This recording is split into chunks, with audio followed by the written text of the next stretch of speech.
திருச்சிற்றம்பலம்.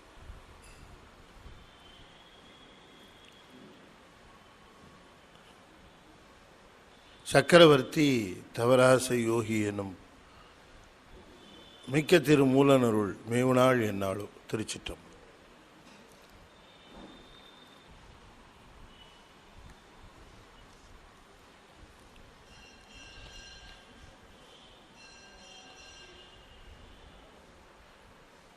தென்னாடுடைய சிவனே போற்றி, நாட்டவர்க்கும் இறைவா போற்றி, வெற்றிவேல் முருகனுக்கு அரோகரா.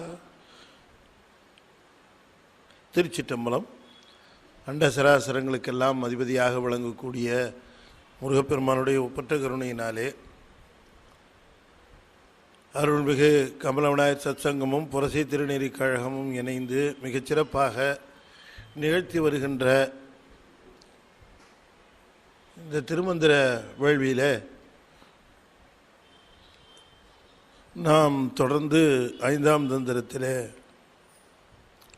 சன்மார்க்கம் என்கின்ற இந்த பகுதியில் திருமூலர் அருளி செய்திருக்கக்கூடிய செய்திகளை எல்லாம் தொடர்ந்து சிந்திப்பதற்கு திருவருள் கூட்டியிருக்கிறது. திருமந்திரத்தில் கிட்டத்தட்ட ஒரு 50% பெருமானுடைய பெருங்கருணையினாலே நாம் இங்கே சிந்திப்பதற்கு இந்த திருவருள் கூட்டியிருக்கிறது. திருமந்திரத்திலே அங்கொன்றும் இங்கொன்றுமாக பார்ப்பது என்பது வேறு. திருமந்திரத்தை மந்திரம் மந்திரமாக, ஒவ்வொரு மந்திரத்திலும் தந்திரம் தந்திரமாக,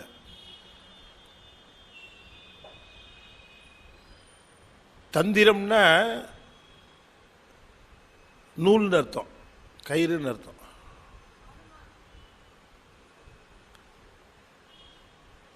பல பிரிகளை ஒன்றாக சேர்த்தது தான் கயிறு என்று சொல்வார்கள். பல பிரிகளை ஒன்றாக இணைத்து பல மந்திரங்களை ஒன்றாக சேர்த்தது தான் தந்திரம்.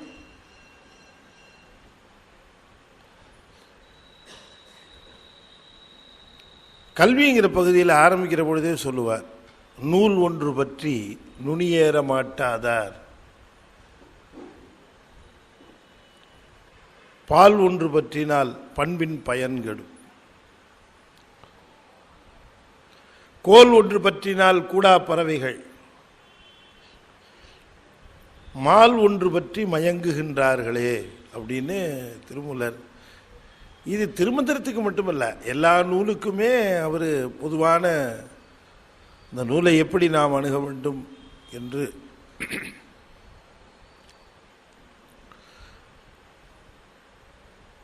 சிலந்தி வலையை பார்த்திருப்பீங்க.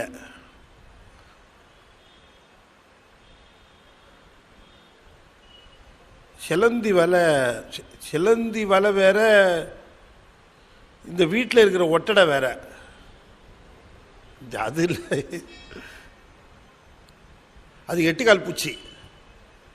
அது சிலந்தி இல்லை, 8 கால் பூச்சி.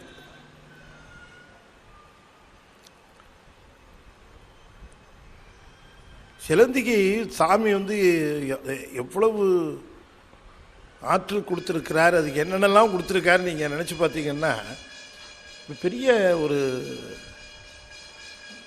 வியப்பாக இருக்கும்.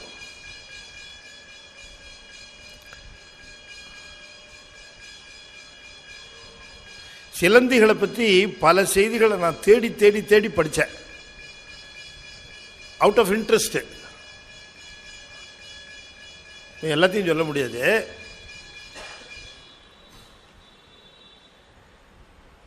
இந்த சிலந்தி வலை பின்னுகிற பொழுது அந்த நுனியை விட்டுறாது. கண்ணா பின்னான்னு சுற்றி அடித்து எங்கெங்கேயோ போகும். ஆனால் எங்கே துவங்குனதுங்கிறது அதுக்கு ரொம்ப தெளிவாக தெரியும். இந்த நுனியை விட்டுறாது. நூல்லையும் அப்படி நுனியை விட்டுறக்கூடாதுன்றார். நூல் ஒன்று பற்றி நுனியேற மாட்டாதார்னார். நுனியை பிடிச்சுக்கிட்டு வலை பின்னுவது போல நீ அந்த முனையை பற்றி கொண்டு நூலிலே நுழைதல் வேண்டும். அப்படியே கூடவே போ.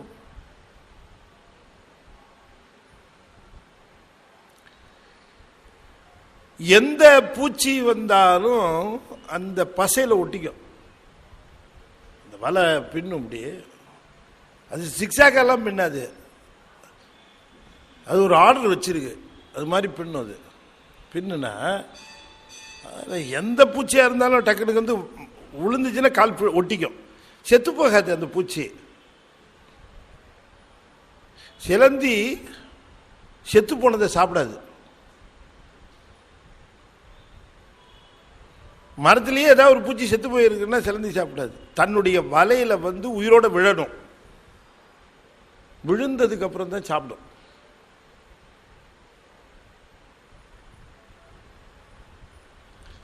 பாருங்க, சிலந்தி கூட ஒரு பிரின்சிபல் வச்சிருக்கு. அது நான் வெஜிடேரியனாக இருந்தாலும் கூட நம்மால் என்னைக்கோ செத்ததெல்லாம் எடுத்து வச்சு சாப்பிட்டுட்டு இருக்கான் மனுஷன்.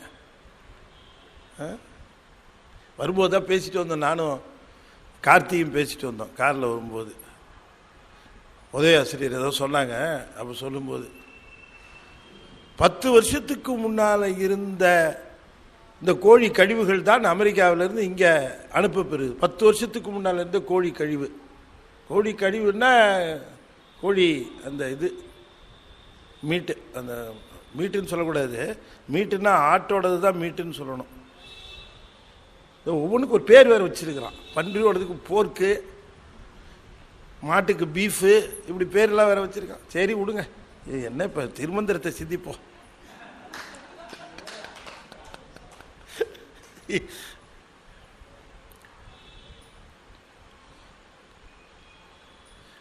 எதுக்கு சொல்ல வரேன்னா, அது அந்த வலையில வந்து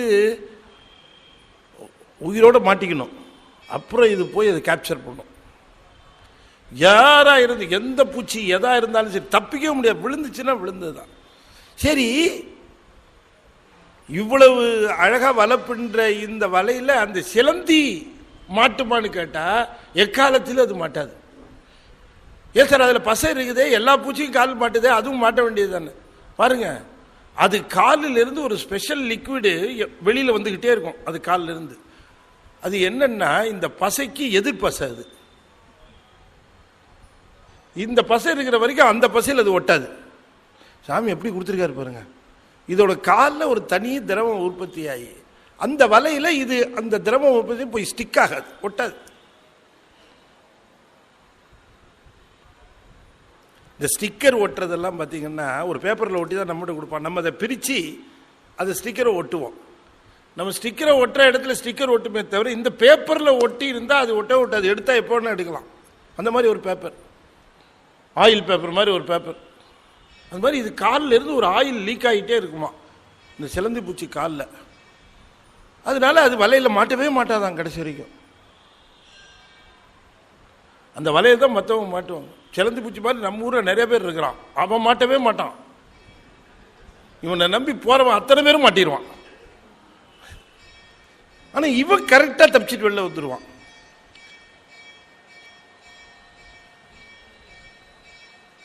நூல் ஒன்று பற்றி நுனிங்கேற மாட்டாதார். இன்னைய வரைக்கும் சிலந்தி பூச்சி எப்படி தொங்குது அப்படிங்கிறது ஒரு பெரிய கொஸ்டின் மார்க்கு சயின்டிஸ்டுக்கெல்லாம். அது எப்படி அந்த நூலை பிடிச்சி அந்த சிலந்தி பூச்சி தொங்குது அப்படின்றது இன்னும் புரியாத புதிர் தான் விஞ்ஞானத்துக்கு. ஏன்னா உயிருள்ள ஒரு ஒரு ஜந்து அல்லது விலங்கு எதா இருந்தாலும் அதனுடைய உடம்பிலிருந்து ஏதாவது ஒன்று வெளிப்படுமானால் அது இதை விட எடை குறைவாத்தான் இருக்கும். எடை குறைவாதான் இருக்கும், அதான் பிரின்சிபிள். ஆனால் சிலந்தி பூச்சியின் வாயிலிருந்து வெளிப்படுகின்ற எச்சில் சிலந்தியை விட எடை கம்மியா இருக்கணும். ஆனா அந்த எச்சில்ல இந்த மொத்த சிலந்தி தொங்குது. எப்படி அதன் உடம்பிலிருந்து வருகிற எச்சில் அந்த மொத்த வெயிட்டை எப்படி தாங்குது அப்படின்னு ஒரு கேள்வி. அது ரொம்ப பெரிய ஆராய்ச்சி எல்லாம் பண்ணியிருக்காங்க. அதுல ஒரு ஆராய்ச்சி என்னன்னா, சும்மா உங்களுக்கு ஒரு அவுட் ஆஃப் இன்ட்ரெஸ்ட், இதையும் தெரிஞ்சு வச்சுக்கலாம். அப்படி அதை உண்மை நிரூபிக்க முடியல, அப்படிதான் இருக்குங்கிறான். என்னன்னா அந்த வளர் அந்த நூல் இருக்கு பாருங்க, அது நூல் இல்லை, அது ஒரு பைப்பான். அது நம்ம பார்க்கறதுக்கு நூல் மாதிரி இருக்கான்.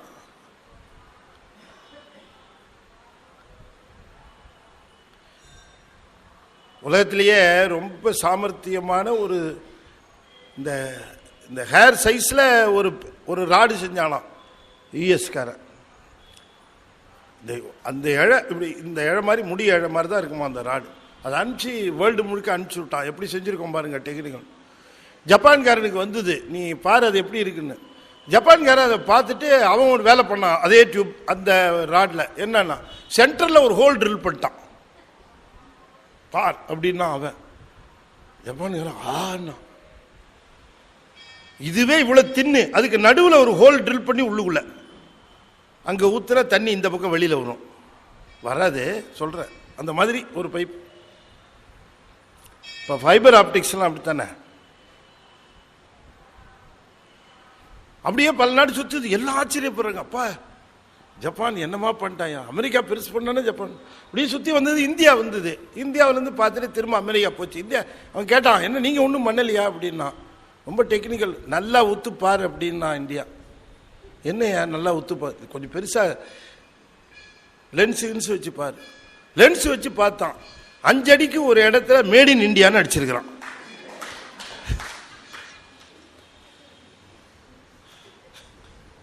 அதில் நம்மளால எக்ஸ்பர்ட். அடுத்த பேட்டன்ட் எல்லாம்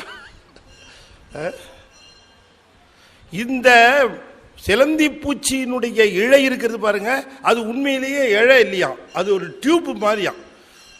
அந்த டியூப் மாதிரி இருக்கு, அது அப்படி போட்டு ஒரு இடத்துல ஃபிக்ஸ் பண்ணிட்டு அப்படி தொங்குற பொழுது அந்த டியூபுக்குள்ள இருக்கிற காற்று அப்படியே சக் பண்ணுமா. சக் பண்ணா என்ன ஆகும், டப்புன்னு பிடிச்சிக்கும். இப்போ டம்ளர்லேயே காற்றை இழுங்க, டம்ளர் அப்படியே பிடிச்சிக்கும். அந்த மாதிரி தான் தொங்குது. அப்படி ஒரு ஆராய்ச்சி நிறைய பண்ணியிருக்காங்க. விடுங்க, இதெல்லாம் தெரிஞ்சு வச்சுக்குவோம். என்ன சொல்ல வருகிறேன்னா, இன்னும் உலக அதிசயங்கள் எத்தனையோ இன்னும் தெரியாதபடிக்கு இருக்கு. எல்லாம் தெரிஞ்சுக்கிட்டோம். அவன் வச்சிருக்கிற ரகசியம், ஒவ்வொன்றையும் வச்சிருக்கிற ரகசியம் சொல்லணாத ரகசியங்கள். ஒரு பூச்சிக்கு, ஒரு சிலந்தி பூச்சி இவ்வளவு ரகசியம் வச்சிருக்கிறார் அதுல.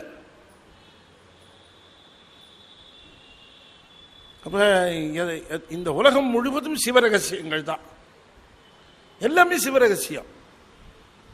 இவ்வளவு செய்திருக்கிற அந்த பெருமானுடைய அந்த பேராற்றல் திறம் இருக்கு பாருங்க, அது எண்ணி பார்க்க முடியாது.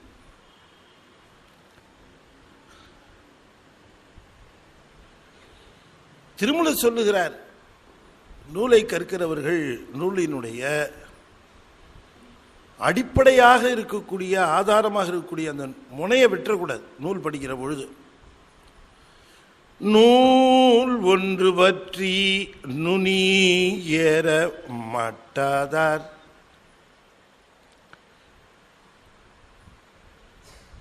பால் ஒன்று பற்றினால் பண்பின் பயன் கெடும், கோலொன்று பற்றினால் கூடா பறவைகள், மாலொன்று பற்றி மயங்குகின்றார்களே, மால் ஒன்று பற்றி மயங்குகின்றார்களே, மால் ஒன்று பற்றி மயங்குகின்றார்களே.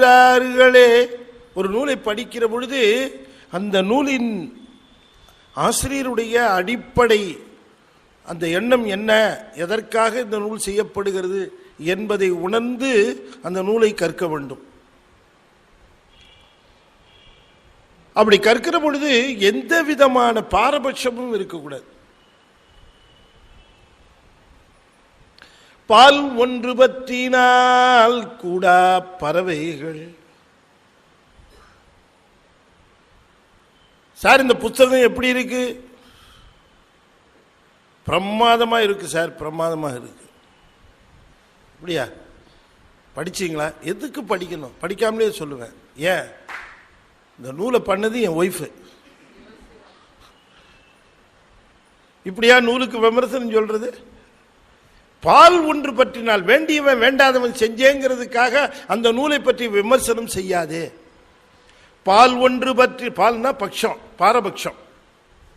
பால் ஒன்று பற்றினால் பண்பின் பயன் கெடும், கோல் ஒன்று பற்றினால் கூடா பறவைகள். ஐயா, எனக்கு ஐயம் வருகிறது, அதுல மயக்கம் வருகிறது, அதுல தெளிவின்மை வருகிறது. திருமூலர் சொல்றார், நீயா அவற்றை தீர்க்க முயற்சித்து நாளை கடத்தாத, நல்ல ஆசிரியரை அணுகு. கோல்னா ஆசிரியர். கோல் ஒன்று பற்றினால் கூடா பறவைகள். பறவைங்கிறது ஐயம், திரிபு, மயக்கம், இதெல்லாம் பறவைகள். ஆசிரியரை பிடிச்சுக்கோ, கால விரயம் நீக்கப்படும். திரிபாக பொருள் உணர்ந்து கொண்டாய் என்று சொன்னால் நீண்ட நாட்களாக ஆகும் அந்த திரிபு நீங்கி உண்மை தெரிவதற்கு. தப்பாவே தெரிஞ்சு படிச்சுக்கிட்டே இருந்து கடைசியில ஒரு நாள் ஓ இதுதான் சரியானு தெரிஞ்சதுன்னா எவ்வளவு காலம் போயிடும். ஐயத்தை விட ஆபத்தானது திரிபு, திரிபை விட ஆபத்தானது விபரீதம். அதனாலதான் ஐயம், திரிபு, விபரீதம்னு முக்குற்றமும் நீங்கி படிக்கணும், படிச்சா. அதனாலதான் சார் இந்த ஏரியா பக்கமே போறதில்லை நாங்க. நீங்க எப்படி சொல்லுவீங்கன்னு எங்களுக்கு அப்பவே தெரியும். இந்த ஐயம் வரும், திரிபு வரும், விபரீதம் வரும். முக்குற்றமும் இல்லாம இருக்கிறதுக்கு என்ன வழி? புஸ்தத்தை தொடவே கூடாது. அப்படி அடிக்கிறது இல்ல. கோல் ஒன்று பற்றினால் கூடா பறவைகள், மால் ஒன்று பற்றி மயங்குகின்றார்களே. இது தெரியாம புஸ்தகத்தை படிக்கிறேன்னு சொல்லி மயக்கத்திலேயே பாதி பேர் திரிகிறாங்களேங்கிறார் சுவாமி. இது எங்க சொல்றாருன்னா பாயிரத்திலேயே சொல்லிடுறாரு. என்ன ரமேஷ் இல்லையா? நம்ம ஏற்கனவே பார்த்துருக்கோம் அந்த பாட்டை, ரொம்ப விரிவாகவே பார்த்துருக்கேன் இந்த பாட்டை. சுபா ஆமா ஆமாங்கிறாங்க. நான் கேட்டிருக்கேன் சார், நான் தான் வந்தேன் நேரில். பால் ஒன்று பற்றினால் பண்பின் பயன் கெடும், கோலொன்று பற்றினால் கூடா பறவைகள், மால் ஒன்று பற்றி மயங்குகின்றார்களே. நூல் ஒன்று பற்றி நுனி ஏற மாட்டாதார். இதை விட ஒரு நூல் கற்பதற்கு ஒரு இலக்கணம் வேற எங்கேயும் இவ்வளோ அழகா சொல்லப்படவே இல்லை. இவ்வளோ அற்புதமா சொல்றேன்.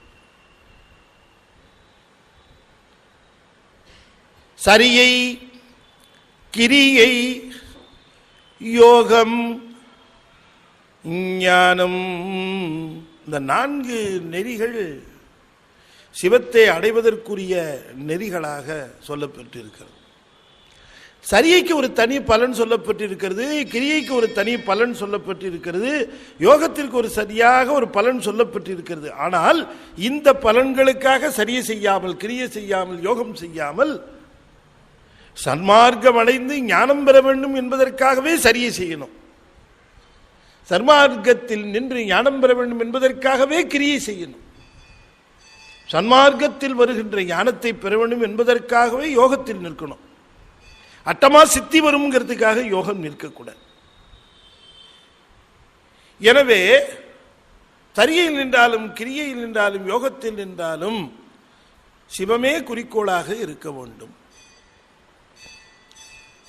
எப்பொழுதும் சிவமே குறியீடாகவும் குறிக்கோளாகவும் நீ கொண்டிருக்க வேண்டும்.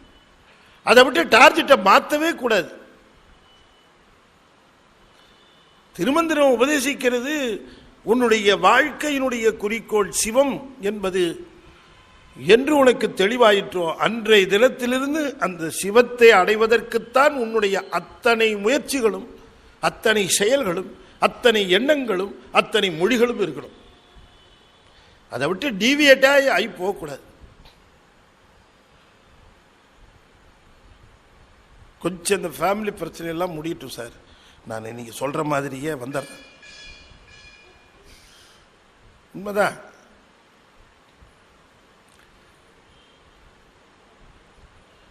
இதுக்கு இந்த மாதிரி பலன், இதுக்கு இந்த மாதிரி பலன், இதுக்கு இந்த மாதிரி பலன், நீ இவ்வாறு செய்தால் உனக்கு இந்த தோஷம் நீங்கும், நீ இந்த மாதிரி செய்தால் இந்த பிரச்சனை நீங்கும், நீ இந்த மாதிரி செய்தால் இந்த விதமான கஷ்டங்கள் நீங்கும் என்று சொல்லி உன்னை ஆற்றுப்படுத்துகிற குருக்கள் உண்டு, குருமார்கள் உண்டு.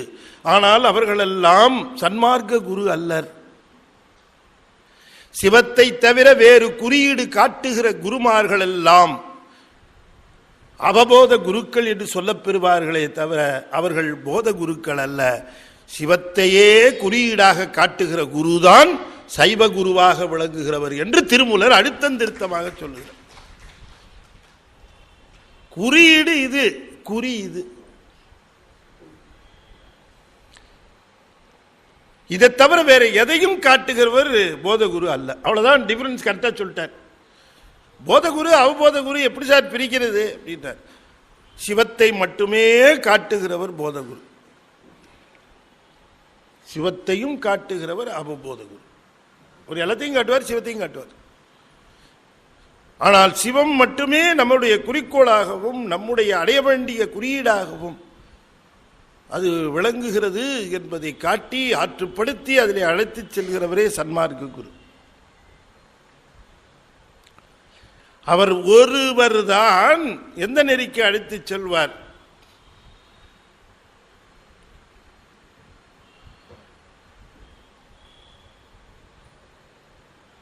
தான் அவனாகி தான் ஐந்தாம் மலம் செற்றும் மோனமதாம் மொழிப்பால் முத்தியராவதும் ஈனமில் ஞான அனுபவத்தால் இன்பமும் தான் அவனாய் உரலே சன்மார்க்கமே. தான் அவனாய் உரலே சன்மார்க்கமே. தான் அவன் நாம் சன்மார்க்கத்தில் உருவது எதுன்னார். தான் அவனாம் சன்மார்க்கம்னார். சன்மார்க்கம் மட்டும்தான் சித்தமலம் அறிவித்து சிவமாக்கி எனை ஆண்ட. இந்த வரிக்கு பொருள் போல திருமந்திரம். திருமந்திரம் பத்தி நெறி அறிவித்து பழவினைகள் பாரும் வண்ணம் சித்தம் மலம் அறிவித்து சிவமாக்கியனை ஆண்ட அத்தன் எனக்கு அருளிய. அத்தன்கிறது அந்த இடத்துல குரு. அத்தன்னா குரு, ஆண்டவன்னா குருன்னு அர்த்தம். ஆண்டவன்னா கடவுள்னு அர்த்தம். வடிவம் எடுத்து ஆட்கொள்ள வருகிறவன் ஆண்டவன், அவன்தான் குரு. குருவுக்கு தான் ஆண்டவன். திருவாசகம் முழுமையும் குரு புகழ்ச்சி. அது குருவை வணங்குதல், குருவாய் வந்த சிவத்தை வணங்குதல். அதுதான் அது திருவாசகம் முழுக்க.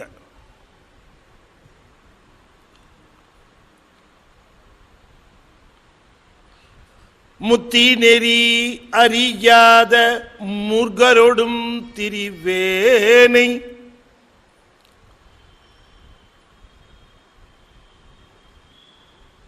பத்தி நெறி அறிவித்து பழவினைகள் பாரும் வண்ணம் சித்தமலம் அறிவித்து சிவமாக்கி எனை ஆண்ட அத்தன் எனக்கு அருளியவாறு ஆர் பெறுவார் அச்சோவே.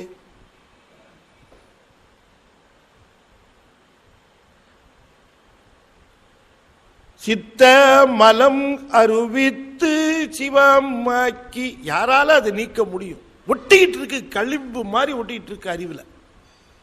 நல்லா தெரியுது, அதை பிக்கவே முடியல, எடுக்கவே முடியல, நீக்கவே முடியல. நல்லா தெரியுது, தப்புன்னு நல்லா தெரியுது, விட முடியல. நல்லா தெரியுது, தப்பு தான் இது. ஆனால் விடவே முடியல. ஏன்?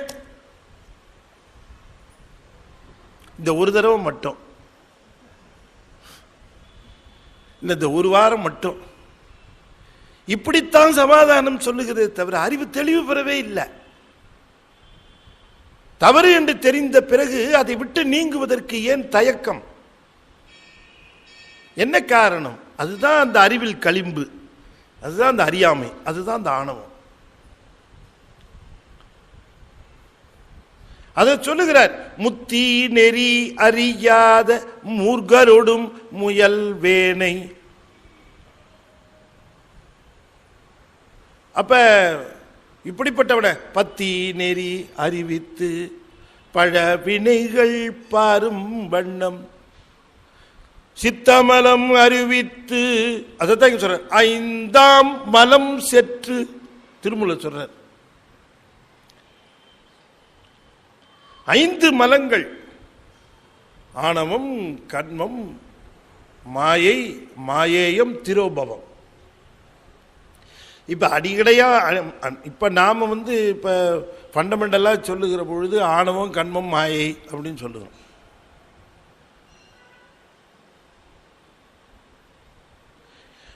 இப்ப மாயையின் காரியங்களை மாயேயம் அப்படின்னு சொல்லுவது வழக்கம்.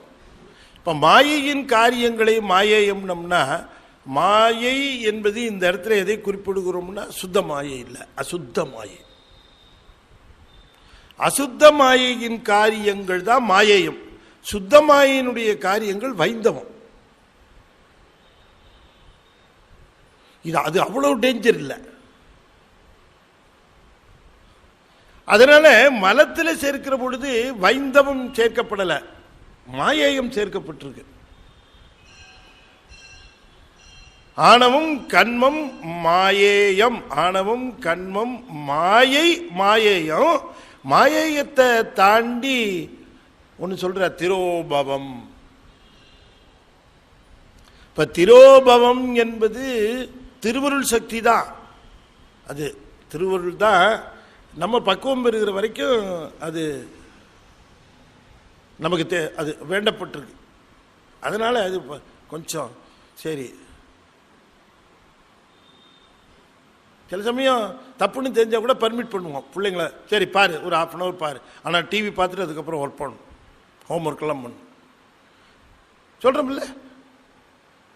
தப்புன்னு நமக்கு நல்லா தெரியுது, இருந்தாலும் கொஞ்சம் பர்மிட் பண்ணுறோம். ஏன்? சரி இந்த நல்லது செய்யணும்னா அதையா செய்ய, ரைட்டு, அப்படி கொஞ்சம் காம்ப்ரமைஸ் பண்ணிக்கிறோம்.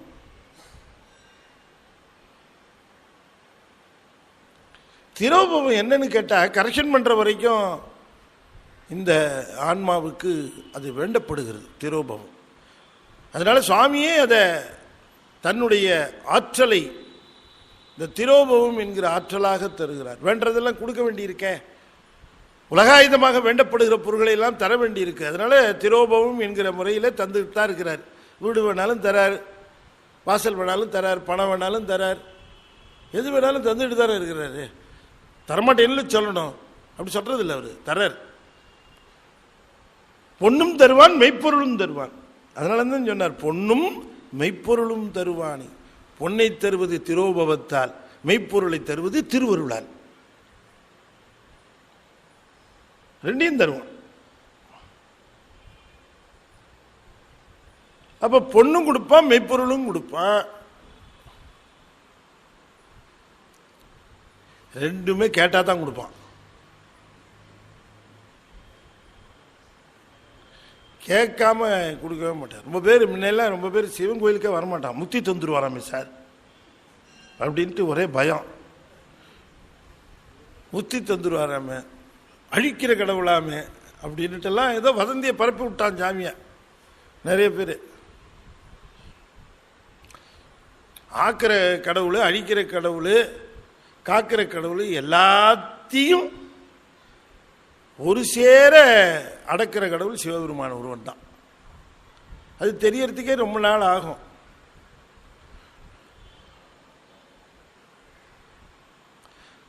தெய்வம் உண்டென்பதோர் சித்தம் உண்டாகல ஆரம்பிச்சு தாயே ஆகிய பரங்கருணைனார் இல்லையா, அது வரைக்கும் அவ்வளவு தூரம் தாண்டி வந்து இதுதான் தாய் அப்படின்ட்டு தெரிய வரும்.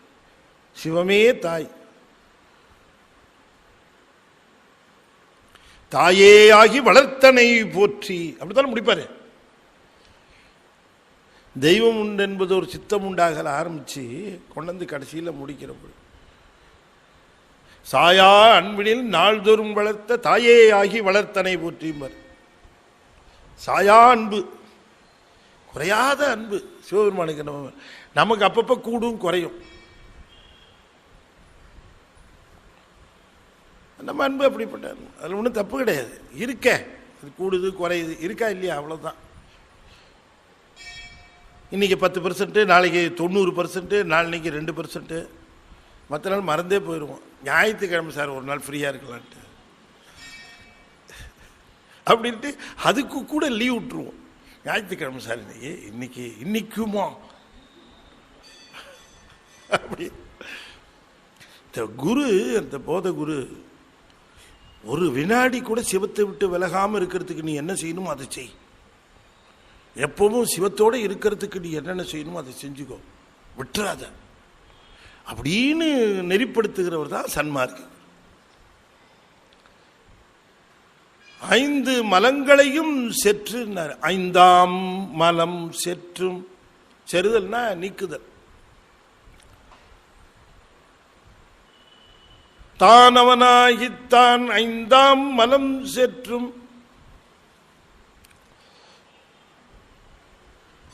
அதுக்கப்புறம் ஒன்று சொன்னார் ரொம்ப அற்புதமாக. மோனமதாம் மொழிப்பால் முத்தராவதும். மௌன உபதேசம். இந்த மௌன உபதேசம், இந்த உபதேசம் பெற்றவர்கள் எல்லாம் பார்த்தீங்கன்னா, சாமிகிட்ட உபதேசம் பெற்றவர்கள், இந்த ஞான உபதேசம் பெற்றவர்கள் எல்லாம் மௌனத்துக்கு போயிடுவாங்க. சாமி தான் திரும்ப அவர்களை அழைத்து வந்து உலகத்தில் உலக விட்டிருப்பார். உபதேசம் பண்ணி அந்த உபதேசத்தை பண்ணி அவங்க அந்த லாக் பண்ணும்போது அவ்வளோதான், கம்ப்ளீட்டா டிட்டாச் ஆயிடுவாங்க. மணிவாசகரை வந்து 60 தீட்சை தந்து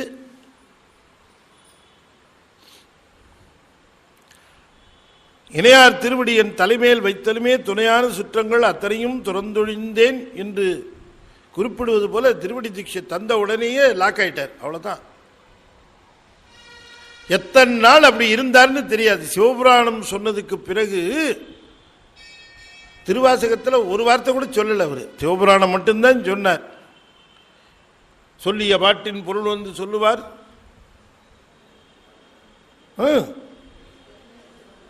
செல்வர் சிவபுரத்தில் உள்ளார் சிவனடிக்கு பலோரும் ஏத்த பணிந்து. அவ்வளவுதான், லாக்கு முடிஞ்சு போச்சு. அதுக்கப்புறம் எத்தனை நாள் அப்படி இருந்தான்னு தெரியல. அந்த இன்டர்மிட்டன்ட் பீரியட்ல தான் கொண்டு வந்த காசெல்லாம் தூக்கிட்டு போயிட்டாங்க அதிகாரிகள்லாம்.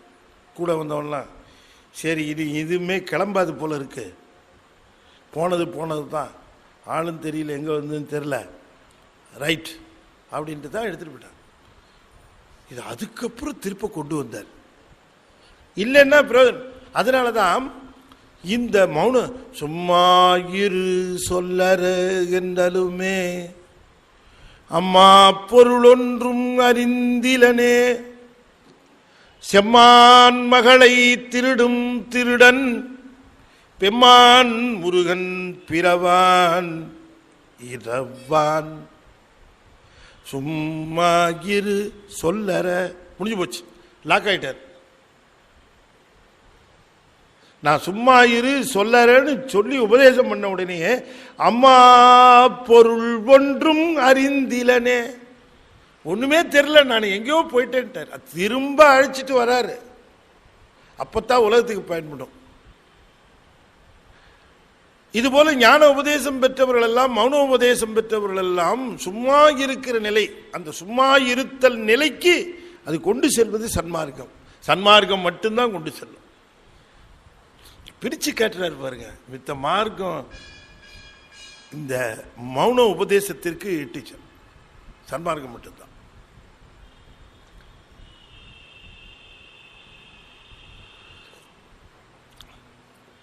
மித்த மார்க்கத்தில் 5 மலங்களும் முழுமையாக நீங்காது.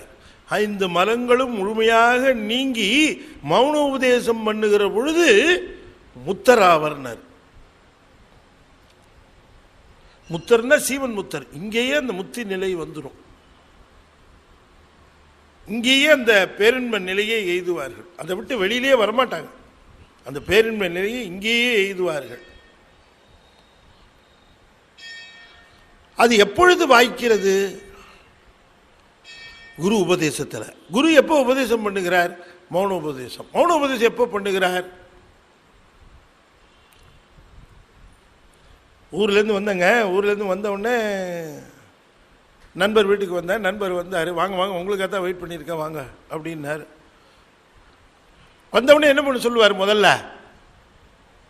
ஊர்லேருந்து வந்தவரை காலையில்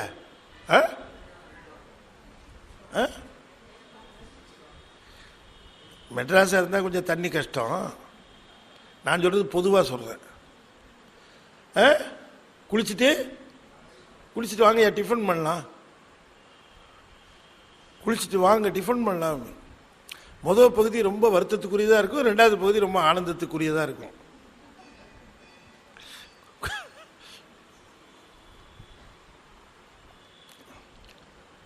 சுத்தப்படுத்திட்டு ஆனந்தப்படணும். சுத்தப்படுத்துதல் என்பது 5 மலங்களையும் அகற்றுதல். பிறகு ஆனந்தத்தில் அழுத்துகிற பொழுது முத்தர் நிலைக்கு உருவாக்கு. சுமாரு என்னாச்சு? சும்மா இருக்க வைத்தான் சூத்திரத்தை நான் அறியேன். பட்னத்தார் சொல்றார்.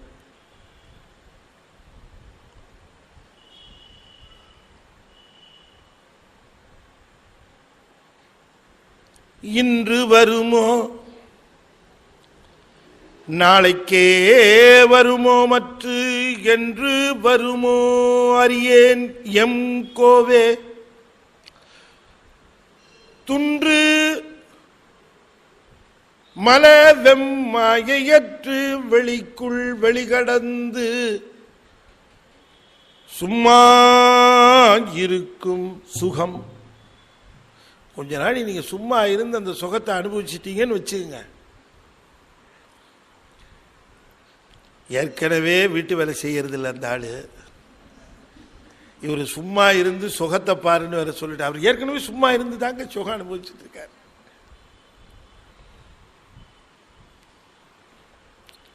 இந்த சும்மா இருத்தல் சுகம் வெளிக்குள் வெளிகடந்துனாரு. இந்த பஞ்சபூதங்கள்ல இருக்கிற வெளி அல்ல, இந்த வெளியையும் கடந்து பரவெளி.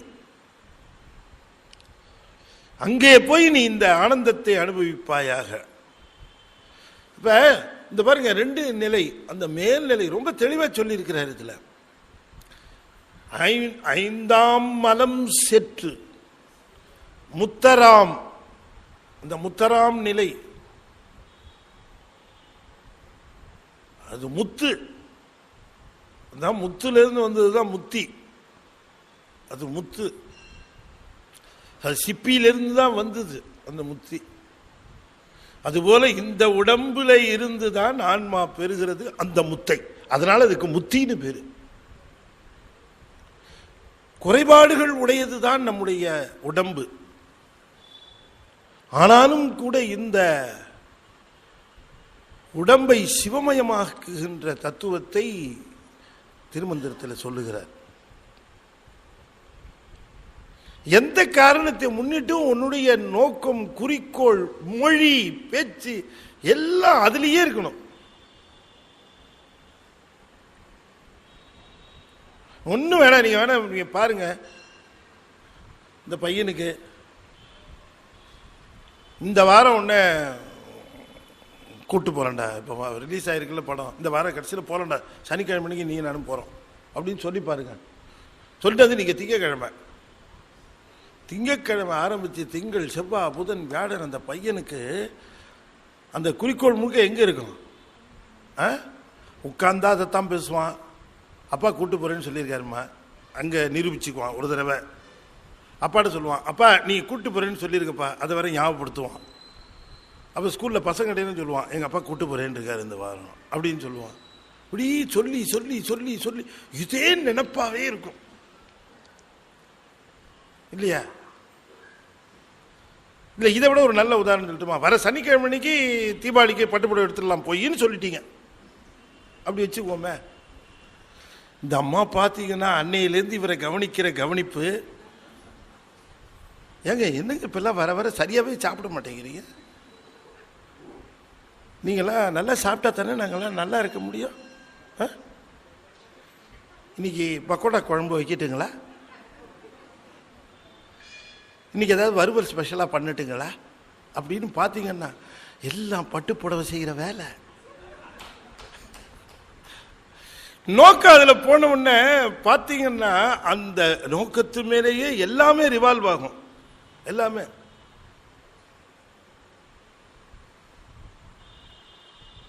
ஏங்க என்ன ஊர்ல இருந்து உங்க சொந்தக்காரன் வர சனிக்கிழமை இன்னைக்கு நமக்கு வேலை இருக்குங்க, எல்லாரும் ஆஸ்பத்திரியில் இருக்குன்னு சொல்லிடுங்கன்றுவாங்க.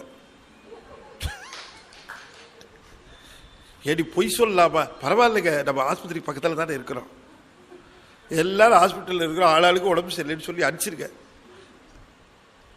இதுக்காக என்ன பொய் வேணா சொல்லலாம், என்ன வேணா மாறலாம். ஏன்னா அந்த சனிக்கிழமைக்காக பார்த்தீங்கன்னு சொன்னால் இருக்கிற அத்தனையும் அட்ஜஸ்ட் பண்ணுறோம்.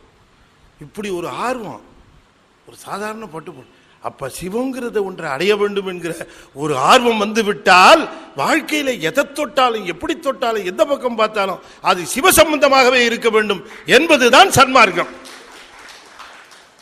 சன்மார்க்கம்னா அதுதான், எதை தொட்டாலும் எந்த பக்கம் போனாலும் அவர் அங்க வந்து சேர்ந்துடணும், சிவத்துக்கிட்ட வந்து சேர்ந்துடணும். இதான் சன்மார்க்கம்.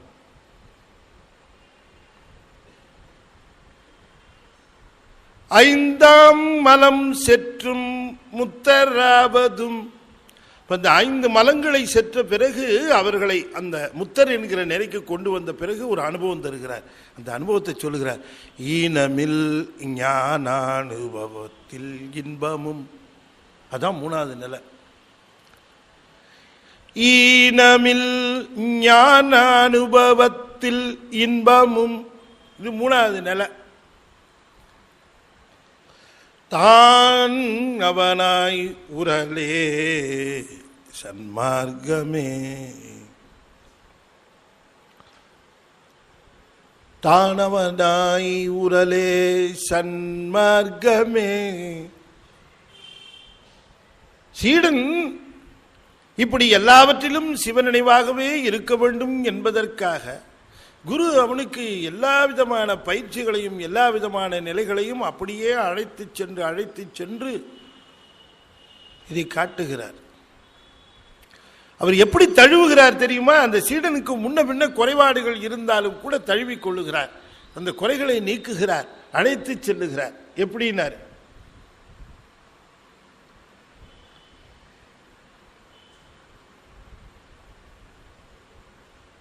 இந்த தமிழ் எழுத்துக்களில் மெய்யெழுத்துக்கள்னு உண்டு. இந்த மெய்யெழுத்தில் முதல் எழுது மெய்யெழுத்து என்ன? க. 2வது மெய்யெழுத்து, இவ்வளோ கஷ்டமான கேள்வியெல்லாம் எங்களை கேட்டு தயவுசெய்து தொந்தரவு பண்ணாதீங்க சார். இது முன்னாலே போன வாரமே சொல்லியிருந்தீங்க, நாங்கள் ஏதாவது ஒரு புத்தகத்தையாக எடுத்துகிட்டு வந்துருப்போம், தமிழ் புத்தகம். உங்களுக்கு ஒரு ரகசியம் சொல்கிறேன், இங்கே இருக்கிற யாரும் தமிழ் வார்த்தையாக இருக்க மாட்டாங்கன்னு நினைக்கிறேன். பாதி தமிழ் ப்ரொஃபஸருங்களுக்கே காணாஞான தகராறு. 18 மெய்யெழுத்தையும் சொல்லிட்டீங்கன்னு வச்சுங்க, பாதி பேருக்கு டெபாசிட்டே போய்டும். காங்க சாங்க டானா தானா பாமா யாரா லா வாழா லாலா ரானா அப்படின்னு நம்ம விறுவிறுன்னு ஒரு 18 எழுத்தையும் சொல்லுமே, எங்கே சொல்லுங்க அப்படின்னு சொன்னால் 18 எழுத்தையும் வரிசையாக சொல்கிறதுக்குள்ளே சிக்கார வேலை தான். ஆமாம், அதுக்காக என்ன பண்ணாங்க, சௌரியமாக ஒரு வழி பண்ணாங்க. என்ன சார், நான் மெல்லினம் வல்லினம் இடையினம் அப்படி சொல்லி போடுறேன்னும்பாங்க. அது கொஞ்சம் சொல்லுவோம், கச்சடை தவிர எங்கே நம்மண்ணே யாரெல்லாம் வாழலை அப்படின்னு சொல்லிடுவாங்க. அது ஒரு ஃபார்முலா மாதிரி இருக்குது. அப்படிலாம் வேணாம், வரிசையாக வேணும். காணாங்கன்னா 2 அப்படியே சொருகிருக்கும், இன்டர்லேஸ் ஆகிருக்கும் அந்த சொற்கள், அந்த எழுத்துக்கள். அப்படி சொல்லுன்னா தகராறு தான். சரி, அந்த தகராறுக்கெல்லாம் உங்களை உட்படுத்த மாட்டேன் நான். இப்போ 2வது எழுத்து என்ன சொன்னீங்க? ஞா. கா ஞ. இந்த ஞாங்கிற எழுத்து இப்ப கான்னு எடுத்தோம்னா இந்த காங்கிறது இக்கு. ஆக்சுவலாக மெய்யெழுத்து இக்கு தான். அந்த இக்குங்கிறது பார்த்தீங்கன்னா ஆனாவோட சேரும் க, ஆவண்ணாவோட சேரும் கா, ஈனாவோட சேரும் கி, ஈ அவண்ணாவோட சேரும் அது கி. கா கிக்கி குக்கு கெகே கை கோ கௌ அப்படி தானே வரும். இந்த 12 உயிர்களோடு சேர்ந்து 12 எழுத்து வந்துடும் கா கிக்கி. அப்படியே 1ஆம் கிளாஸில் உட்காந்துருக்க மாதிரியே இருக்கு சார். போர்டு வச்சு நடத்திட்டீங்கன்னா எவ்வளோ சார். எல்லா மலரும் நினைவுகளில் இருக்கிறாங்க. வாத்தியார் எந்த வாத்தியார் சொல்லி கொடுத்தாரு, மூக்கு பிடி போடுவார் அந்த வாத்தியார் தானே. இப்படி போயிடுச்சு. சரி, இப்போ முக்கியமான செய்தி சொல்ல போகிறேன். இப்போ ககரத்தை ஆரம்பித்தா காணா 18 எழுத்துக்களில் முதல் எழுத்தாக இருக்கக்கூடிய இந்த க இருக்கிறதே, இது 12 உயிர்களோடும் சேர்ந்து கா கா கி கி என்றெல்லாம் வரும். இப்போ அடுத்த எழுத்து எடுத்துக்குவோம் ஞா. இப்போ ஞா அதே மாதிரி சேரணுமில்ல. எத்தனை எழுத்தோட 12 உயிரோடு அப்படின்னு 12. இதில் என்ன பியூட்டின்னா இந்த 12 எழுத்தும் இந்த 12 உயிரோடு சேர்ந்து ஞானாவுக்கு 12 எழுத்து வந்துருச்சு. ஞானாவுக்கு 12 எழுத்து வந்துருச்சு. கானாவுக்கு 12 எழுத்து, ஞானாவுக்கு 12 எழுத்து. இந்த ஞானாவுக்கு 12 எழுத்து வந்தது பாருங்க. இந்த ஞானாவுக்கு 12 எழுத்து வந்து அரிச்சுவடியில் நீங்க பாத்தீங்கன்னா அந்த 12 எழுத்து இருக்கும். ஆனால் ஞானாவில் இருக்கக்கூடிய அந்த 12 எழுத்துக்கள்ல ஞானா மட்டும்தான் உபயோகப்படுமே தவிர மீதி இருக்கிற 11 எழுத்தும் எந்த தமிழ் எழுத்துக்கும் பயன்படாது. எந்த தமிழ் சொல்லும் ஞாவில் ஞாபத்தவுத்து ஞா நீ ஞூ ஏ ngை ngோ அப்படின்னு எழுத்துக்கொண்ட சொல் கிடையாது தமிழில். அந்த ஞானா மட்டும்தான் வரும். அந்த ஒரு சொல்லு மட்டும்தான், ஒரு எழுத்து மட்டும்தான் சொற்களில் பயன்படும் இல்லையா. தங்கம், சிங்கம், கங்கை அப்படி வருது இல்லையா. ஞாயிறு இப்போ அந்த உங்கள் எங்கள் அப்படிங்கிறதுல எல்லாம் வருது. இங்க இருக்கு ஞகரம் வருது இல்லை. இந்த ஞானா மட்டும்தான் வரும். மித்த ஞாயில எல்லாம் வரவே வராது. ஆனால் அதுக்காக அதை அரிச்சுவடிலேருந்து எடுத்துட்டாங்களா? இல்லை. இந்த ஞானா ஒன்று இருக்கிறதுக்காக மீதி இருக்கிற 11 எழுத்தையும் இந்த ஞானா தான் மட்டும் இருந்து அந்த 11 எழுத்துக்களையும் உயிரோடு இருக்கும்படியாக தன்னோடு சேர்த்து வைத்துக் கொண்டிருப்பது போல குருவானவர் உபயோகப்படாமல் இருந்தாலும் சீடர்களை தன்னோடு சேர்த்து வைத்து அவைகளுக்கும் மரியாதை வாங்கி தந்து விடுவாராம்.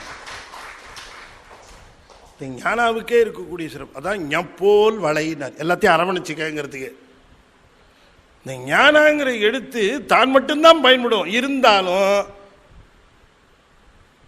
அந்த ஃபார்மெட்ல தன்னை மட்டும் வச்சுக்கிட்டு விட்டுறக்கூடாது மித்ததுங்கிறதுக்கு இது ஒன்று இருக்கிறதுனால மித்ததெல்லாம் லிஸ்ட்ல அத்தனை இருக்கு. ஒன்றுத்துக்கும் பயன்படாது. இருக்கு அவ்வளவுதான். சில பேர் வீட்டில் இருப்பான், இருக்கான் அவ்வளவுதான், ஒன்றுத்துக்கும் பிரயோஜனப்பட மாட்டான். இருக்கார் சார், அவர் இருக்காரு, ஆனாலும் ஒரு கௌரவம் அவர் இருக்கார் சார். கல்யாணத்துக்கு பார்த்தீங்கன்னா அவன் கஷ்டப்பட்டு ஊரில் 7 இடத்துல கல்யாணம் கடனை வாங்கி ஆளை பிடிச்சி அது பிடிச்சி இவங்கெல்லாம் நடத்துவான். ஆனால் அங்கேயிருந்து வந்து சேருவான் பாருங்க, சொந்தக்காரன் மாமே மச்சன் வந்து சேருவான். 5 பைசாவுக்கு பிரயோஜனப்படாது. ஆனால் அவன் நின்று பண்ணுற கலாட்டா பார்த்தீங்கன்னா அந்த கல்யாணம் இவர் தான் நடத்துகிறார் போலன்னு தோணும். அவெல்லாம் என்னன்னு கேட்டால் ஞானா கூட்டம்னு அர்த்தம். கூட்டத்துக்கு அவ்வளோதான் சேர்த்துருக்கா, அவ்வளோதான். குரு அந்த ஆன்மாவினுடைய பக்குவம் தெரிந்து ஆன்மாவை சிவத்திலே கொண்டு போய் கடைசியில் சேர்த்துருவார். அப்ப இது தேரும்னு அவர் எப்படி கண்டுபிடிக்கிறாருன்னு சொன்னா அதனுடைய தகுதியை வச்சு இல்ல, அதனுடைய அன்பை வைத்து தீர்மானிப்பார். அதனாலதான் சன்மார்க்கத்திலே இருக்கிறவர்கள் அத்தனை பேரும் ஞானிகள் நினைச்சிடக்கூடாது. அவங்க ரொம்ப உயர்ந்த அறிவுடையவர்கள், ஞானம் உடையவர்கள். அவர்கள் உயர்ந்த அன்புடையவர்கள் அர்த்தம். இந்த அன்பை வைத்து மித்த எல்லாத்தையும் சரி பண்ணலாம். அப்ப அவருடைய அன்பை மடை மாற்றி சிவத்தின்பால் நிறுத்துவதுதான் சன்மார்க்க குருவினுடைய வேலை. அப்படி பார்க்கலன்னா எப்படி கொண்டு போய் நம்முடைய பெற்றான் சாம்பானுக்கு கொடுக்க முடியும்? உமாபதி சிவம் சொல்லுங்க பார்க்கலாம். பெற்றான் சாமான அவர் நடராஜர் கையில் தபால் கொடுத்து விட்டுவிட்டார். லெட்டரை எடுத்து கொண்டு வந்து கொடுக்குறார். உமாபதி சிவம் ஆதீனத்தை பார்க்கணுங்குது. என்ன ஆதீனத்துக்கு உனக்கு என்ன வேலை? தபால் கொண்டு வந்துருக்கிறேன். என்னையா விறகு வெட்டி நீயே விறகு வந்துட்டு வந்திருக்க, போடுவியா போவியா அப்படின்னார் காரியஸ்தர். அதை விட்டுட்டு நீ என்ன எப்போ கொரியர் ஆஃபீஸில் சேர்ந்த? நான் கொரியர் ஆஃபீஸில் சேரல. ராத்திரி சாமி வந்தார். எந்த சாமியா? தாங்க அந்த ஆடிக்கிட்டே இருக்கிறாருங்களே, எப்போ பார்த்தாலும் ஆடிட்டு இருக்காரு. நாங்களே நின்று தானே பார்த்துருக்குறோம். உனக்கு நின்றுட்டு இருக்காரு, எனக்கெல்லாம் ஆடிட்டு இருக்காரு. அதனால தான் அவருக்கு நின்று ஆடுவார்னு பேர். அவர் தான் கொடுத்துட்டு சொன்னார். என்ன சொல்லி கொடுத்தார்? இந்த கொற்றங்குடிங்கிற இடத்துல உமாபதி சிவன் ஒருத்தர் இருப்பார். அவருக்கு தபால் ஒன்று கொடுத்துருக்கேன், கொண்டு போய் சேர்த்துரு அப்படின்னார். நேராக போய் ஆதீனத்தில் சொன்னாங்க, சாமி உங்களுக்கு தபால் கொண்டு வந்திருக்கார். யார்? நேற்று விறகு கொண்டு வந்து கொடுக்கல, பெற்றான் சாமான் அவன் தான். வந்தார் வெளியில். என்னப்பா அப்படின்னார்.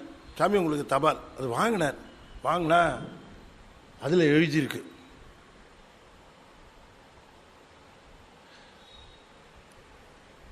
அப்போ அந்த கடிதத்தை பார்த்தோன்னே அவருக்கு தெரிஞ்சு போச்சு, இது இது சிவம் தந்ததுன்னு தெரிஞ்சு போச்சு. அவனை பார்க்கிறார். இப்போ பார்த்த உடனேயே பாருங்க, அப்படியே ஸ்கேன் பண்ணுறார். அப்படியே இப்போ ஸ்கேன் பண்ணுறாங்கல்ல, உடம்பை தான் ஸ்கேன் பண்ணுறாங்க. அவர் அப்படியே அவனுடைய ஞானத்தை ஸ்கேன் பண்ணுறார். முழுக்க சிவன் மேலே அன்பு மயம். பேதமர தீக்கை செய்து முத்தி கொடுக்க இதுவே முறை. தில்லை சிற்றம்பலவன் எழுதிய கைச்சீட்டு. கைச்சீட்டுனா லோக்கல் டெலிவரி.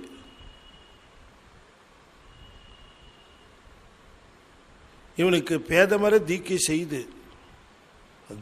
செய்து முத்தி கொடுக்க முறையினர். தீட்சை செய்து முத்தி கொடுக்க முறை வந்து பார்க்கிறார். அன்புமயமாக இருக்கிறார். வேற என்ன குவாலிஃபிகேஷன்? விறகு வெட்டிக்கிறானா, அதுவா இதுவா, அதெல்லாம் பார்க்கல.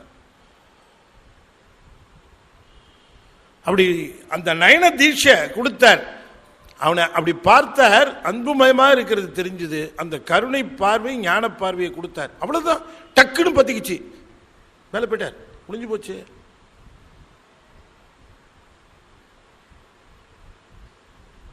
வீட்டில் இருக்கவங்களாம் சண்டைக்கு வந்துட்டாங்க. என்ன என் வீட்டுக்காரர் விறகு தள்ளன்னு நெருப்பு வச்சு எரிச்சிட்டாரு அவருன்னு. சோழ அரசன் வருகிறான். சாமி இது மடத்து சம்பந்தமாச்சேன்னு நான் நேர்லேயே வந்தேன். பிராது கொடுத்துருக்குறாங்க உங்கள் மேலே. இல்லை, சாமிகிட்டேருந்து தபால் எடுத்துகிட்டு வந்தான். அவன் ரொம்ப பக்குவம் உடையவனாக இருந்தால் அவனுக்கு தீட்சை கொடுத்தேன், முத்தி போயிட்டான். தீட்சை கொடுத்தா முத்தி என்ன சாமி தீட்சை கொடுத்தா முத்தி போயிடுவாங்களா? இவன் போயிட்டான். தீட்சை கொடுத்து நிறைய பேர் இங்கேயே இருக்கிறோமே, நாங்கள்லாம் இருப்போம், இங்கே தான் இருப்போம். தீட்சை கொடுத்தவரும் இங்கே தான் இருக்கணும், நம்மளும் இங்கே தான் இருக்கணும். அவன் போயிட்டாரு. தீட்சை கொடுத்த நான் இருக்கிறேன், தீட்சை வாங்கின ஆள் போயிட்டான். அனுப்புறதுக்கு தான் லைசன்ஸ், அவ்வளோதான். சாமி நீங்கள் சொல்கிறது எப்படி நம்புறதுன்னு தெரியல, எங்களே யாரையாவது அனுப்பி வைங்களேன் என்னாரு. என்ன அது பஸ் ஏற்றியா அனுப்புறது? டிக்கெட்டை வாங்கி கொடுத்து ஒன்று அனுப்புறது, அடுத்த ஒன்று அனுப்புறதுக்கு தகுதி வேணுமே. இல்லை சாமி என்னடி தகராறு வரும், நீங்கள் அனுப்பும்போது நாங்கள் யாரும் இல்லை சொல்லிட்டு அதை அனுப்பிச்சிருக்கலாம். இப்போ என்ன பண்ணணும்? யாராவது ஒருத்தர் அனுப்புங்க.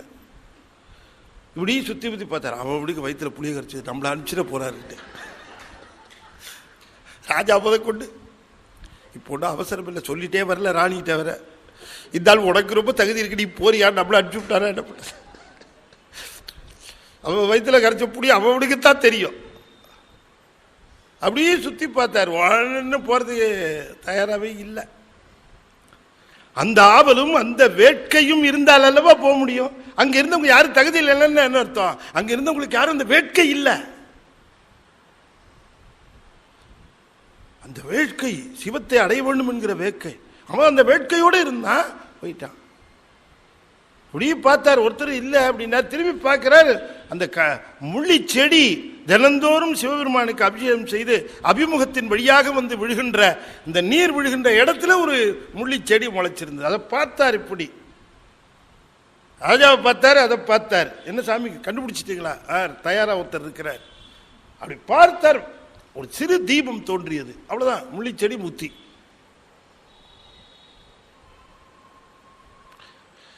முள்ளியா இருந்தான கள்ளியா இருந்தான அந்த உயிரினுடைய வேட்கை, அதுதான் முக்கியம். வேட்கை தான் முக்கியம். அதான் இச்சைன்னு பேரு. அந்த இச்சையை வளர்த்துக் கொள்வதற்குத்தான் சன்மார்க்கத்திலே ஒவ்வொரு மொழியிலேயும், ஒவ்வொரு செயலிலேயும், ஒவ்வொரு நினைவிலேயும் சிவம் சிவம் சிவம் சிவம் சிவம் சிவம் சிவம் சிவம் சிவம். அதான் அதை அந்த தெளிவான படிமுறையிலே சொல்லுகிறார். தான் அவனாய்த்தான் ஐந்தாம் மலம் செற்றும் மோனமதாம் மொழிப்பால் முத்தராவதும் ஈனமில். ஈனமில்னாரு, எந்த விதமான குறைபாடும் இல்லாத ஞான அனுபவம். அந்த ஞான அனுபவ இன்பம், ஞான அனுபவத்தால் இன்பமும்.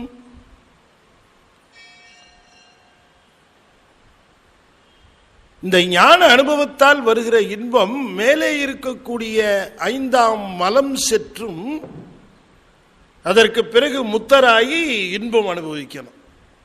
அப்ப சீமன் முத்தராக இருக்கிற அந்த நிலையில பேரின்பத்தை அனுபவித்துக் கொண்டிருப்பார்கள் அவர்கள். அதனாலதான் சொல்லுகிறார் நம்முடைய மணிவாசக பெருமான், இந்த இன்பத்தை அனுபவிப்பதற்கு இந்த உடல் இடம் கொடுக்கவில்லை. ஐயோ ஆற்றேனும் ஐயா, அரணே முடியல என்னால் இந்த இன்பத்தை தாங்குவது. 40,000 வோல்ட் ஷாக்கு மாதிரி தாங்குமா இந்த உடம்பு? இந்த ஜெர்க்கு தாங்குமா? இது முழுக்க இந்த உடம்புல ஒரு இன்சுலேஷன் இருக்கு. சுத்தி வர கரண்ட் இருக்கத்தான் செய்யுது. சிவம் என்கிற கரண்ட் எங்க பார்த்தாலும் இருக்கத்தான் செய்யுது. சிவம்ங்கிற கரண்ட் எல்லா பொருள்கள் எல்லா இடங்களிலும் இருக்கு. ஆனா கரண்ட் இருந்தாலும் கூட இப்ப பாத்தீங்கன்னு சொன்னீங்கன்னா, இப்போ ஒரு ஒயரில் கரண்ட் போகுது, தொட்டா கூட நமக்கு ஷாக் அடிக்காது. என்ன காரணம்? ஒயரில் இன்சுலேஷன் இருக்கு. என்ன இருக்கு? இன்சுலேஷன். இன்சுலேஷன் அது இன்சுலேட் பண்ணும் கரண்ட். அப்ப இந்த இன்சுலேஷன் என்று சொல்லக்கூடிய அதுதான் கரண்ட் ஷாக் வராதபடிக்கு அதை ப்ரொடெக்ட் பண்ணுது. அப்ப கரண்ட் ஷாக்கு தெரியாததுக்கு காரணம் என்னன்னு கேட்டா இன்சுலேஷன். அதுபோல சிவத்தை எங்கிருந்தாலும் சிவம் இருக்கிறது, எல்லா இடங்களிலும் சிவம் இருக்கிறது, தொட்ட இடங்களில் எல்லாம் எல்லா இடங்களிலும் சிவம் இருக்கிறதே, நம்மாலே ஏன் உணர முடியவில்லை என்று கேட்டால், உனக்கு பற்றுகள் என்கிற இன்சுலேஷனை போட்டிருக்கிறதுனால அந்த சிவத்தை நீ உணர முடியாமல் இருக்கிறது என்று பற்றுகள் என்கின்ற அந்த இன்சுலேஷன் போகுதோ அன்னைக்கே you will feel the jerk. நம்ம தான் ஃபுல் இன்சுலேட்டட் ஆச்சா. அப்ப இன்சுலேஷன் போனாதான் அந்த ஷாக்கு தெரியும். அப்ப அந்த ஃபீல் வரும். அவர் எல்லா இடத்துலயும் இருக்கிறாரு, ஏன் சார் நான் பார்க்க முடியலன்னா, யூ ஆர் இன்சுலேட்டட். நான் ஏன் ஃபீல் பண்ண முடியல? You are insulated. இங்க இருக்கிறவங்க எலக்ட்ரிக்கல் நிறைய பேர் இருப்பாங்க. மெகர்னு ஒன்று இருக்கு. மெகர் ஹை இன்சுலேஷன் அது. ஆமா, இப்போ நம்மகிட்ட இருக்க இன்சுலேஷன்லாம் ஒரு 230 வோல்ட்டு அது வரைக்கும் தான் தாங்கும். 230 வோல்ட்டு 400 வோல்ட்டு அந்த வோல்ட்டு மட்டும் தாங்குற இன்சுலேஷன் தான். ஹெவி வோல்டேஜ் போச்சுன்னா அதை இன்சுலேட் பண்ணுறதுக்கு ஹெவி இன்சுலேஷனில் அந்த இன்சுலேஷன்லாம் செக் பண்ணுறதுக்கு மெகர்னு ஒன்று இருக்குது, ஒரு மெஷர்மெண்ட் டிவைஸ். இப்போ சில பேர் கொஞ்சம் பற்றுகளோட லைட் இன்சுலேஷனோட இருப்பாங்க. டக்குன்னு தட்டி விட்டா இன்சுலேஷன் கலண்டோட ஷாக் தெரியும். சில பேர் ஹை இன்சுலேஷனோட இருப்பாங்க, என்ன சொன்னாலும் உணர்ச்சி வராது. அவனுக்கு எவ்வளோ எடுத்து சொன்னாலும் திருமுறையும் தெரியாது, தெரிஞ்சுக்கிற ஆர்வம். அதெல்லாம் பொதுவாக பார்த்துக்கலாம் சார், என்ன இப்போ அவசரம், வேலையை பார்ப்பீங்களா அப்படின்னு. என்னவோ நம்மலாம் குழப்பத்து இருக்கிற மாதிரியும் அவனுக்கு மட்டும் குழப்பு இருக்கிற மாதிரியும் சில பேர் ரொம்ப அந்த ஹை ரேஞ்சில் பேசுவோம். நான் முன்ன குடியிருந்த ஃப்ளாட்டில் பக்கத்து வீட்டில் ஒரு மாமா இருந்தார். அவர் எப்பயாவது நம்ம வீட்டுக்கு வருவார். உள்ளே வந்தானே எங்கே சாரு அப்படின்னு கேட்பார். எங்கள் வீட்டில் ஏதாவது சொற்பொழிவு போயிருக்கார் அப்படின்னா என்ன அப்படின்னார். ஒரு நாள் இல்லை ஏதாவது பேசுறதுக்காக போகிறேன். என்ன பேசுவார்? அதான் இந்த சாமியும் ஏதாவது பேசுவார். ஓ கதா கால்சியமா? கால்சியம்லாம் கிடையாது, அதாவது சொற்பொழிவு மாதிரி ஏதாவது எடுத்து சொல்லுவார். அப்படியா? எதை பற்றி பேசுவார்? சாமியை பற்றி தான், சிவனை பற்றி தான் பேசுவார். ஓ அப்படியா? எவ்வளோ நாளை பேசுவார்? ஒரு 1.5 மணி நேரம், 1 மணி நேரம். 1 மணி நேரம் பேசுவாரா? யார் கேட்பாங்கன்னாரு.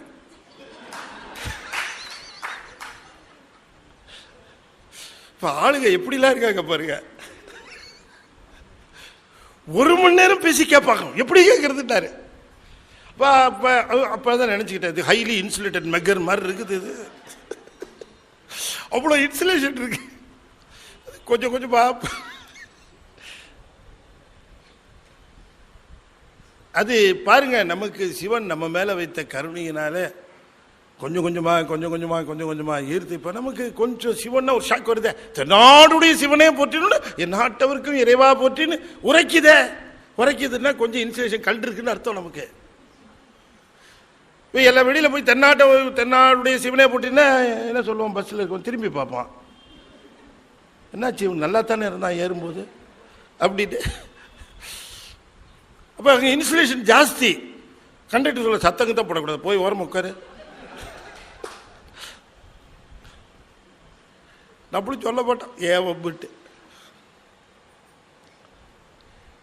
முழுக்க அந்த இன்சுலேஷன் முழுக்க போனவர்கள் தான் சீவன் முத்தர்கள். கம்ப்ளீட்டா பார்த்தீங்கன்னா தொட்டதெல்லாம் ஷாக் அடிக்கும் அவங்களுக்கு. எதை பார்த்தாலும் சிவமா இருக்கும். ஒரு புழு நெளியும் அதை பார்த்தா சிவமா இருக்கும். ஒரு பூ மலரும் அதை பார்த்தா சிவமா இருக்கும். ஒரு மின்னல் அடிக்கும், ஆஹா சிவபெருமான் என்ன அழகா இருக்காருன்னு தோணும். எல்லாம் சிவமயமா தெரியும். காரணம் டோட்டல் இன்சுலேஷன் கட்டு, எல்லாம் முடிஞ்சு போச்சு. அவர்களுக்குத்தான் சீவன் முத்தர்கள்னு பேரு. அவர்கள் பேரானந்தத்தை அனுபவிப்பார்கள். அந்த பேரானந்தம் அனுபவிக்கிற நிலையத்தான் சொன்னார். ஈனமில் ஞான அனுபவத்தில் இன்பமும் தான் அவனாய் உரலே சன்மார்க்கமே. சன்மார்க்கம் என்பது தான் அவனாய் ஆகி இதை உருவது, 5 மலங்கள் நீங்குவது, சீவன் முத்தராதல். சீவன் முத்தரானது பிறகு பேரின்பத்தை நுகர்தல், அந்த இன்பத்தை நுகர்ந்து கொண்டே இருத்தல், அந்த இன்பத்தை நுகர்ந்து கொண்டே இருத்தல், அதை நுகர்ந்து கொண்டே இருப்பார்கள்.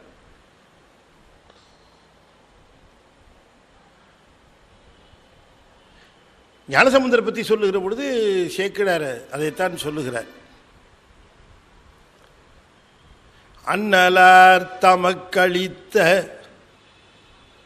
மெய்ஞானமேயான அம்பலமும்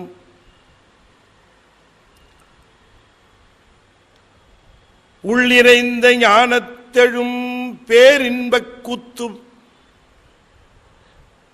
அந்த பால் அடிசில் உண்டு ஏற்பட்ட அந்த ஆனந்தத்தை இப்பொழுது நினைவு கூறுகிறார். இந்த அம்பலத்திலும் கூத்திலும், இந்த அம்பலத்திலே கூத்து நிகழ்வதை பார்த்தவுடனே அன்றைக்கு இந்த ஞானத்திலே விளைந்த ஆனந்தத்தை நினைத்து பார்க்கிறார். அப்ப அம்பலத்திலே நடக்கிற கூத்து ஞானத்தில் விளைகின்ற ஆனந்தம். அம்பலம் ஞானம், கூத்து ஆனந்தம்.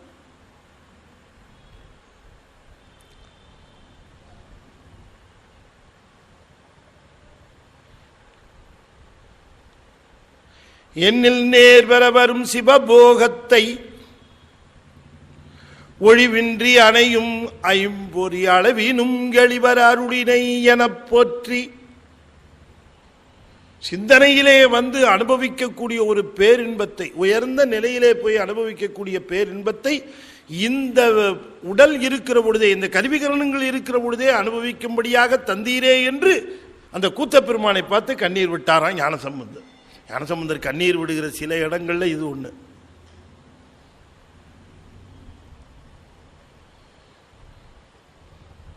உணர்வில் நேர் பெற வரும் சிவபோகத்தை, உணர்வில் நேர் பெற வரும் மிகுந்த உணர்விலே, உயர்ந்த உணர்விலே பெற வேண்டிய அந்த சிவபோகத்தை ஒழிவின்றி அணையும் ஐம்பொறி அளவினும் எளிவர அருளினை. நீ கீழே இறங்கி வந்து இவ்வளவு கீழே இறங்கி வந்து டவுன் டு எர்த் கீழே வந்து இந்த உடம்பு அனுபவிக்கும்படியாக அந்த இன்பத்தை உணர்வித்தாயே, இந்த கருணையே என்னன்னு சொல்லு. நான் வந்து அவ்வளவு தூரம் அனுபவிக்கிறது பெருசு இல்லை, நீ கீழே வந்து கொடுத்துட்டேன் இந்த உடம்பு இருக்கும்போது என்ன. அதுதான் சீவன் முத்தர்கள் அனுபவிக்கிற ஆனந்தம். ஞானசம்பந்தராகட்டும், திருநாவுக்கரசராகட்டும், சுந்தரமூர்த்தி சுவாமிகளாகட்டும், மணிவாசக பெருமானாகட்டும், இந்த உலகத்திலேயே அந்த இன்பத்தை, அந்த பேரின்பத்தை, அந்த சீவன் முத்து இன்பத்தை அனுபவித்தார்கள். அந்த சீவன் முத்தர்களாக இருந்து அனுபவித்தார்கள். அதை சொல்லுகிற பொழுது சொல்லுகிறார், உணவில் நேர் பெற வரும் சிவபோகத்தை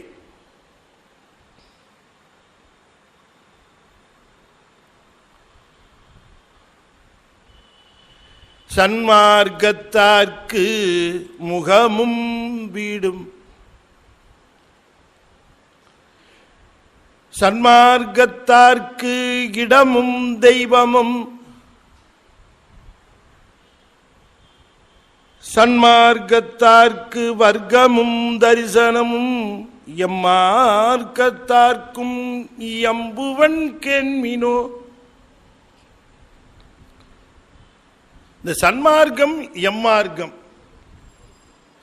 இப்போ ஒன்னே போய் அவர்கிட்ட கேட்டோம், என்ன சாமி நீங்கள் சன்மார்க்கம் சன்மார்க்கம்னு சொல்லுகிறீர்கள், அது தமிழ்நாட்டில் மட்டும்தானே, அதுலேயும் தமிழ்நாட்டில் எத்தனை பர்சன்ட்டுக்கு தெரியும்னே தெரியல, நீங்கள் சன்மார்க்கம் ஜன்மார்க்கங்கிறீங்க. உலகத்தின் ஏதோ ஒரு மூலையில் ஏதாவது ஒருவர் அன்பு செலுத்தினால் அவர்களுக்கு முக்தி கிடைக்காதா அப்படின்னு கேட்குறாங்க. சாமி ரொம்ப அழகாக சொல்கிறார். அதுக்கு எம்மார்க்கத்தவராக இருந்தாலும் அது பற்றி அல்ல, ஆனால் அன்புதான் சிவம் என்று காட்டுகிற ஒரு குருவும், அவர் காட்டுகிற பீடமும், அவர் காட்டுகிற திசையும், அவர் காட்டுகிற இடமும், அவர் காட்டுகிற குறியீடும், அவர் காட்டுகின்ற இடங்களும், அவர் காட்டுகின்ற தரிசனமும், இவையெல்லாம் ஒரு குருவானவர் எதை காட்டுகிறாரோ அதையே பரபிரம்மம் என்று நினைந்து அதிலேயே தோய்ந்து நிற்கிறவர்களும் எம்மார்க்கத்தவராக இருந்தாலும் அவரே சன்மார்க்கத்தவரே என்று சொல்லுகிறார். அவர் எவ்வளவு பொது நோக்கு பாருங்க. நல்ல குரு கிடைத்து அந்த குருவானவர் ஒரு குறியீட்டை நிர்ணயித்து, இந்த குறியீடு, இந்த குறிதான் நீ அடைய வேண்டிய ஒன்று என்று சொல்லி, அந்த குறியீட்டிற்காக அவனுக்குரிய திசை, அவனுக்குரிய பீடம், அவனுக்குரிய தெய்வம், அவனுக்குரிய இடம், எல்லாவற்றையும் குரு என்ன சொல்லுகிறாரோ அதுதான். இப்படி ஒருவன் இருப்பானே ஆனால் அவன் நிற்பதற்கு பெயர் சன்மார்க்கம்னர். இப்ப சன்மார்க்கம் எவ்வளவு பொது பாருங்க. அந்த பொது நிலை, அந்த பொது தன்மை சன்மார்க்கம். இப்ப சன்மார்க்கத்தை பற்றி நாம வெளியில பேர் சொல்லி அறிந்தாலும் சரி, அறியாவிட்டாலும் சரி, சன்மார்க்கம் என்பது போத குருவாக பரபிரம்மத்தை காட்டி அன்பினாலே அடையக்கூடிய நெறியிலே சீடனை நெறிப்படுத்துகின்றார். அப்படி நெறிப்படுத்துகின்ற பொழுது நெறிப்படுத்தப்படுபவருக்கு குறியீட்டு பொருளை தவிர வேறு எதுவும் இந்த உலகத்தில் தெரியாமல் அந்த ஒன்றையே அறிகின்ற பாங்கு, அந்த ஒன்றின் மேலே அன்பு செலுத்துகின்ற பாங்கு, அந்த ஒன்றையே அடைய வேண்டும் என்கிற பாங்கு, இதுதான் சன்மார்க்கம். எம்மார்க்கத்தவர்க்கும் கேள்விடோன்னார். கேளுங்க, எல்லாத்துக்கும் சேர்த்துதான் நான் சொல்றேங்கிறார் சாமி. எம்மார்க்கத்தார்க்கும் இயம்புவன் கேள்வினே, எல்லாருக்கும் சேர்த்துதான் சொல்றேன் இதை என்னாரு. அப்ப எந்த மார்க்கத்தை சேர்ந்தவனாக இருந்தாலும் அவன் திரும்ப படிக்கலாம், தப்பு இல்லைன்ட்டார். யாரா இருந்தாலும் எல்லாவற்றிற்கும் மேலான ஒரு பொருள் இருக்கிறது, அது சிவபரம்பொருள் என்று நாம் சொல்லுகிறோம். பரமபதம், பரமபொருள், மேலான நிலையிலே இருக்கக்கூடிய பொருள், அது ஒண்ணுதான் பரமபதி. எல்லாவற்றையும் தனக்குள் ஒடுக்கி தான் எதிலும் ஒடுங்காமல் நிற்கின்ற பெரும்பொருள் பரம்பொருள். அந்த பொருளை அடையாளம் காட்டி நம்முடைய ஐயம், திரிபு, விபரீதம் என்கின்ற முக்குற்றங்களையும் நீக்கி, நம்முடைய மலம் நீக்கி, நம்மை முத்தராக்கி, நம்மை பேரானந்தம் அனுபவிக்கக்கூடிய நிலையிலே வைக்கின்ற அந்த மார்க்கம் சன்மார்க்கம். சன்மார்க்கத்தார்க்கு குறியீடு ஒன்றே, குறி ஒன்றே என்று சொல்லுகிறார் என்று சொல்லி இந்த அளவிலே இன்றைய தினம் நிறைவு செய்யும் முகமாக 5 எழுத்தை 5 முறை ஓதுவேன். அன்பர்கள் தொடர்ந்து ஓத வேண்டும் என்று திருவடி பணிந்து வேண்டிக் கொள்கிறேன். ஓம் நமச்சிவாய. ஓம் நமச்சிவாய. ஓம் நமச்சிவாய. ஓம் நமச்சிவாய. ஓம் நமச்சிவாய. திருச்சிற்றம்பலம்.